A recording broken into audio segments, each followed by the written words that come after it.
Hello friends and followers, welcome back to Metal Birds Engineering. ഇന്ന് നമ്മൾ കാണാൻ പോകുന്നത് എയ്റോപ്ലെയിന് എങ്ങനെയാണ് റീഫ്യൂൽ ചെയ്യുന്നത് എന്നതിനെ പറ്റിയാണ്.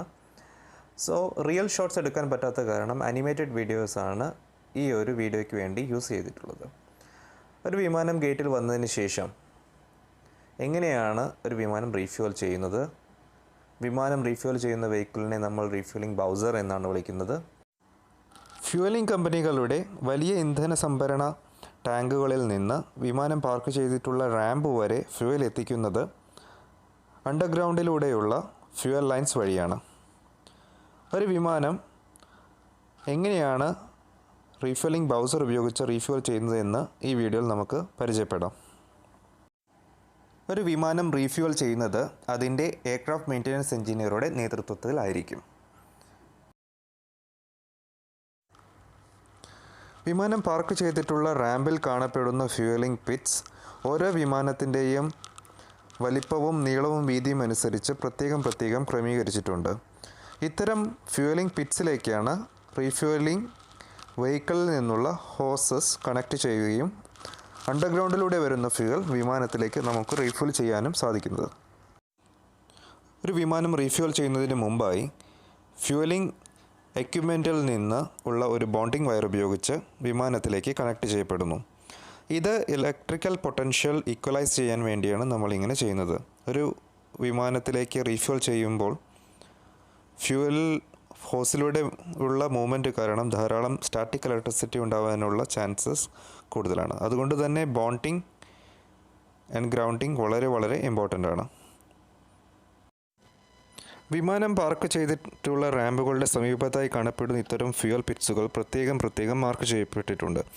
അതുകൊണ്ട് തന്നെ ഒരു വിമാനം റീഫ്യൂൽ ചെയ്തുകൊണ്ടിരിക്കുകയാണെങ്കിൽ ഈ പിറ്റ്സിന് മുകളിലൂടെ മറ്റ് എയർപോർട്ട് വാഹനങ്ങളുടെ സഞ്ചാരം അനുവദനീയമല്ല. ഒരു എമർജൻസി സിറ്റുവേഷനിൽ എയർപോർട്ടിൻ്റെ അണ്ടർഗ്രൗണ്ടിലൂടെയുള്ള ഫ്യൂവൽ ലൈൻ സപ്ലൈ കട്ട് ചെയ്യാനായി പ്രത്യേകമായി എമർജൻസി സ്റ്റോപ്പ് പുഷ് ബട്ടൺസ് വിവിധ സ്ഥലങ്ങളിൽ കൊടുത്തിട്ടുണ്ടാവും. അതുകൂടാതെ ഡെക്മാൻ സ്റ്റോപ്പ് റിലീസ് ചെയ്യുന്നത് വഴി വിമാനത്തേക്കുള്ള ഫ്യൂവൽ സപ്ലൈയും ലെനിയാർഡ് പുള്ള് ചെയ്യുന്നത് വഴി ഹൈഡ്രൻ പിറ്റ്സിൽ നിന്ന് വെഹിക്കിളിലേക്കുള്ള ഫ്യൂവൽ സപ്ലൈയും ഒരു എമർജൻസി സിറ്റുവേഷനിൽ നമുക്ക് നിഷ്പ്രയാസം കട്ട് ചെയ്യാൻ സാധിക്കുന്നു. ഒരു വിമാനം റീഫ്യൂൽ ചെയ്യുന്ന സമയത്ത് റീഫില്ലിംഗ് എക്യുപ്മെൻറ്റിൽ നിന്ന് 6 മീറ്റേഴ്സ് റേഡിയസ് ഡേഞ്ചറസ് സോണായിട്ടാണ് കൺസിഡർ ചെയ്യുന്നത്. അതുകൊണ്ട് തന്നെ ഇതുമായി ബന്ധപ്പെട്ട് വർക്ക് ചെയ്യുന്ന എല്ലാ ഡിപ്പാർട്ട്മെൻറ്റും വളരെ അലർട്ടായും നിരവധി പ്രിക്കോഷൻസും എടുക്കേണ്ടത് വളരെ അത്യാവശ്യമാണ്. Refuelling area non smoking area ആണ്. അതുകൊണ്ട് തന്നെ സ്മോക്കിംഗ് അലൗഡ് അല്ല.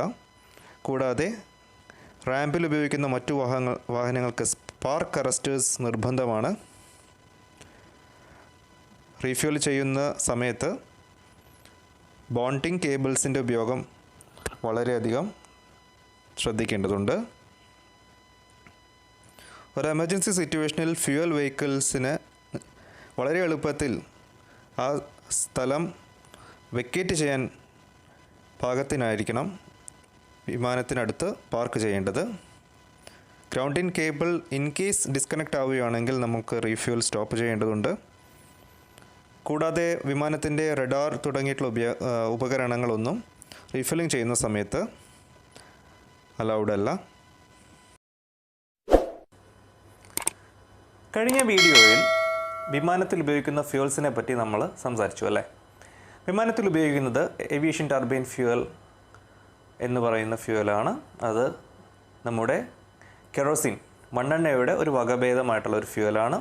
മണ്ണെണ്ണയുടെ അതേ സ്മെല്ലും ഗുണങ്ങളും എല്ലാമുള്ള ഹൈലി പ്യൂരിഫൈഡ് ആയിട്ടുള്ള ഒരു ഡിസ്റ്റിൽഡ് ആയിട്ടുള്ള ഒരു ഫ്യൂവലാണ് നമ്മൾ വിമാനത്തിൽ ഉപയോഗിക്കുന്നതെന്ന് കഴിഞ്ഞ വീഡിയോയിൽ പറഞ്ഞിട്ടുണ്ടായിരുന്നു.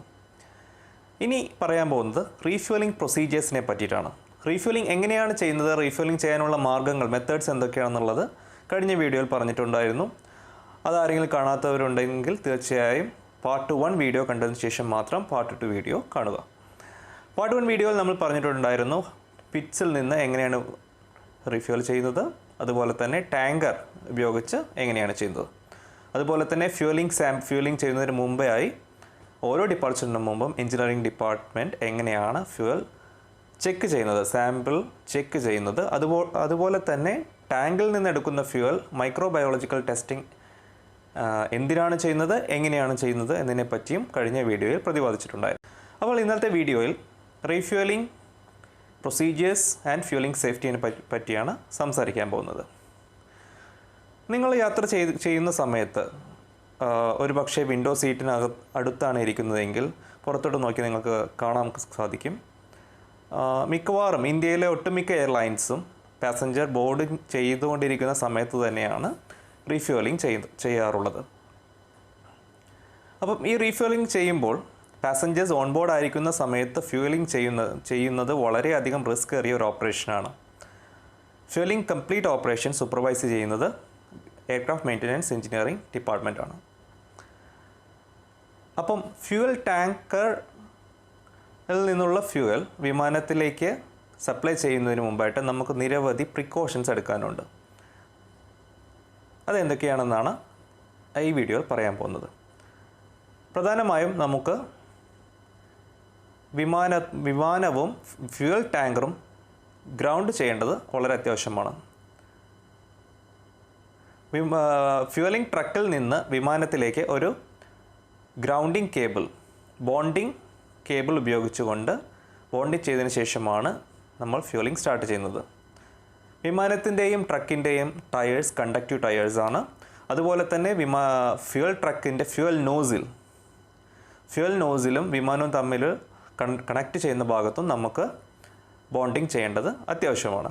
ഇത് എന്തിനാണ് ചെയ്യുന്നതെന്ന് വെച്ച് കഴിഞ്ഞാൽ നമ്മൾ ഹൈ ഫ്ലോയിൽ ഫ്യൂവൽ ഹോസിലൂടെ വിമാനത്തിലേക്ക് പോകുന്ന സമയത്ത് സ്റ്റാറ്റിക് ഇലക്ട്രിസിറ്റി ഉണ്ടാകാനുള്ള സാധ്യത വളരെയധികം കൂടുതലാണ്.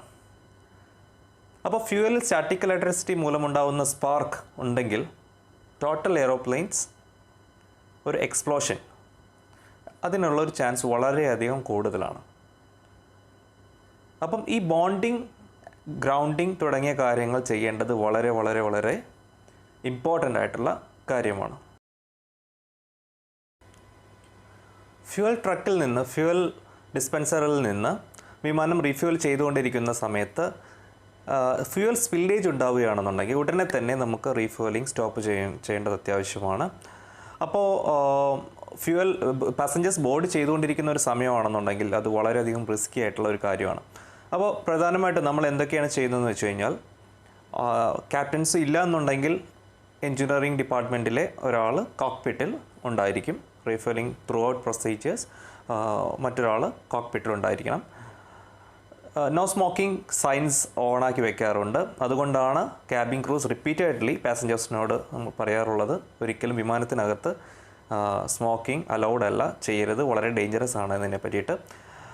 പോരാത്തതിന് ചെറിയ വിമാനത്തിൻ്റെ എയർലൈൻ പ്രൊസീജിയർ അനുസരിച്ച് ഇത് ഡിഫറെൻ്റ് ആണെങ്കിൽ പോലും ഇന്ത്യയിലെ മിക്ക എയർലൈൻസും പുറകുവശത്ത് ഏറ്റവും പുറകിലെ ഡോഴ്സിൽ വേറൊരു പാസഞ്ചർ സ്റ്റെപ്സ് കണക്ട് ചെയ്തിട്ടുണ്ടാവും. അതെന്തിനാണെന്ന് വെച്ചാൽ, in case of an emergency passengers need to be evacuated as early as possible. എന്തെങ്കിലും ഒരു പ്രോബ്ലം ഒന്നുണ്ടെങ്കിൽ വളരെ ക്വിക്കായിട്ട് ക്യാബിൻ ക്രൂസിന് പാസഞ്ചേഴ്സിനെ ഇവാക്യുവേറ്റ് ചെയ്യാൻ വേണ്ടിയിട്ടാണ് ഏറ്റവും പുറകിലെ ഡോഴ്സിൽ ഒരു അഡീഷണൽ പാസഞ്ചർ സ്റ്റെപ്പ് കൂടി പൊസിഷൻ ചെയ്യുന്നത്. ഇത് കൂടാതെ വിമാനത്തിൽ റീഫ്യൂൽ ചെയ്യുന്ന ഫ്യൂവൽ വെഹിക്കിൾ യാതൊരുവിധ ഒബ്സ്ട്രക്ഷനും കൂടാതെ വേണം പാർക്ക് ചെയ്യാൻ. ആ ഫ്യൂവൽ വെഹിക്കിളിന് ധാരാളം സ്പെസിഫിക്കേഷൻസ് ആവശ്യമുണ്ട്. സ്പാർക്ക് അറസ്റ്റേഴ്സ് ഉണ്ടായിരിക്കണം, നോ സ്മോക്കിംഗ് സൈൻസ്. അപ്പം ഇത്തരം നമ്മൾ ഒരുപാട് പ്രിക്കോഷൻസ് എടുത്തതിന് ശേഷമാണ് വിമാനത്തിലേക്ക് റീഫ്യൂൽ ചെയ്യുന്നത്.